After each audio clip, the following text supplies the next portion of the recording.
He had to be born at 35 weeks, but he was only the size of a 27-week baby. 2 pounds, 13 ounces, and 14 inches long when he was born. Leslie Shepard and her husband Ted weren't sure what was going to happen to their newborn son, Connor. He was born into a situation where they had one nurse to one baby because they felt that he was so fragile that he needed that one-on-one attention.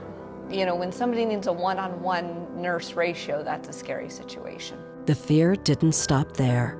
He got an infection when he was 10 days old, and that was a pretty touch-and-go situation.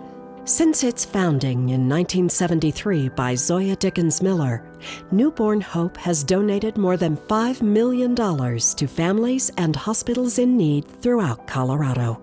Newborn Hope has been a valuable resource for us in reaching out and saying, you know, we think we have something here that we really need to allow our babies access to, and Newborn Hope has been there with financial support to give us that edge so that our babies have better outcomes. Over the years, we have come through so many things, giving money for grants that are helping prevent prematurity, grants to enhance the lives of the families and the babies that Newborn Hope helps to save. We've granted anything from eye machines to jaundice blankets now, because we're learning that tummy time is so important, to starting a centering program where it's a group approach for prenatal care that's showing promising results. In the mid-90s, Brooks Hybertson worked with Newborn Hope, looking for a way to help administer life-saving drugs less invasively. Thought, let's make aerosols to administer in a more ventilation way instead of